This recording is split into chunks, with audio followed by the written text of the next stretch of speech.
尼巴庫一定要去嘅高地公園，係個登高好去處，搭地面纜車直上山頂，可以望到裏海嘅湛藍景色。作為成個城市最高點，呢度可以將火之國嘅現代建築同古老海灣一次過睇晒。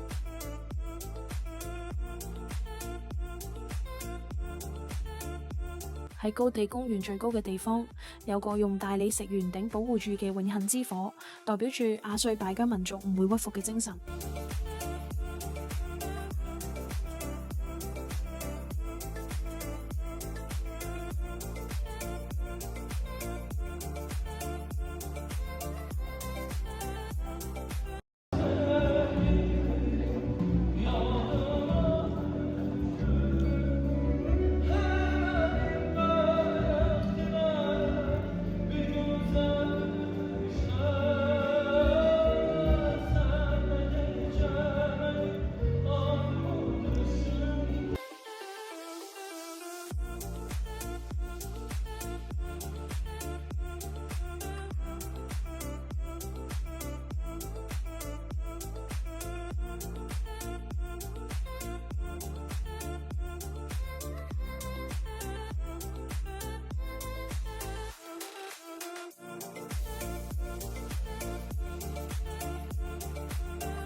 少女塔係巴庫最古老嘅地標，點解會叫做少女塔呢？相傳係有位公主為咗反抗父母安排嘅婚姻，要求佢父王起呢座高塔。等到塔起好嗰日，佢就由塔頂一跳，跳入咗雷海，用咁樣嚟換取靈魂嘅自由。自此，呢座塔就成為咗純潔同自由嘅象徵啦。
喺老城區最高點嘅希爾曼沙宮係15世紀起嘅石造宮殿，以前係統治者處理國家大事嘅地方，由主殿、清真寺到神秘嘅皇室陵墓，呢度嘅石建築一粒釘都冇用過，全靠幾何力學砌出嚟嘅。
巴庫小威尼斯條人造運河石橋同埋啲貢多拉船。講真，景致真係好普通，一眼睇晒嘅人造景觀仲細過我屋企對面個公園。如果你唔係為咗影特定嘅打卡相，真係唔使特登走一轉。比比海巴特清真寺其實係一場跨越世紀嘅重生，佢起喺13世紀，曾經俾人徹底摧毀，直到上個世紀尾先至跟翻原本個樣重建翻。佢係典型嘅希爾曼建築學派傑作，有3個圓頂同2支宣禮塔。入去參觀一定要除鞋，女仔要着長袍，門口有得免費借，唔使自己戴頭巾。入邊雖然可以影相，但一定要保持安靜。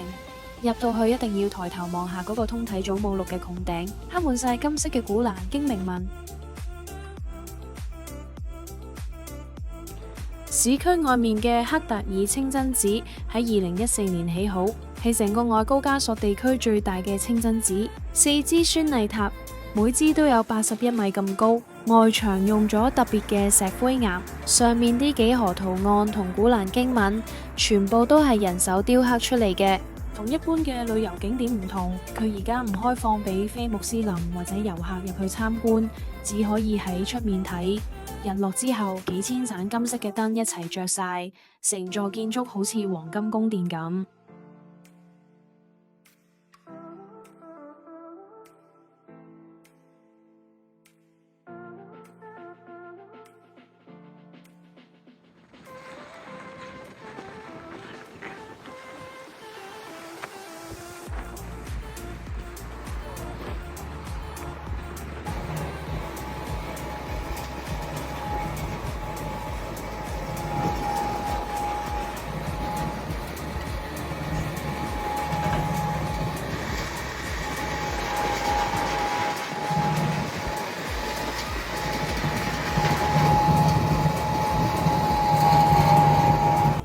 大家知唔知，原來全世界超過一半嘅泥火山都係晒阿塞拜疆，成個國家有400幾座咁多，所以去開高布斯坦睇岩畫，就一定要順便去埋呢個泥火山。嚟到呢度，你會見到一個個好似隕石坑咁嘅山丘，雖然佢叫火山，但同平時見開嗰種滾燙嘅岩漿火山完全唔同。呢度噴出嚟嘅泥漿通常係凍冰冰或者微涼嘅。老實講，呢個景點唔算壯觀，因為泥火山通常唔係好高大，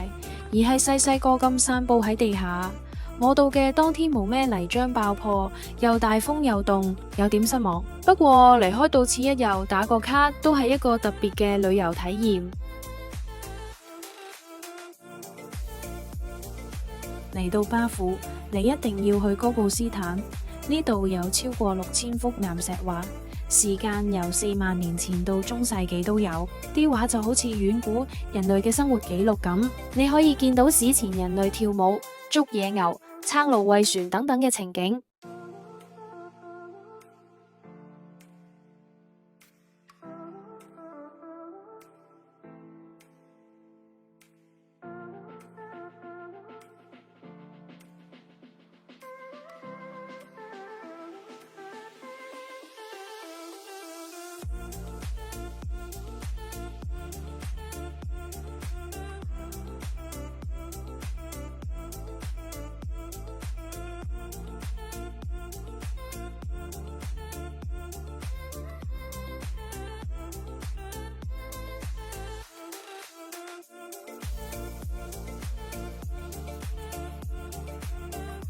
呢度仲有一塊刻住拉丁文嘅石碑，佢證明咗羅馬第12軍團喺公元1世紀已經嚟到呢度，可以話係羅馬帝國當年向東擴張得最遠嘅見證。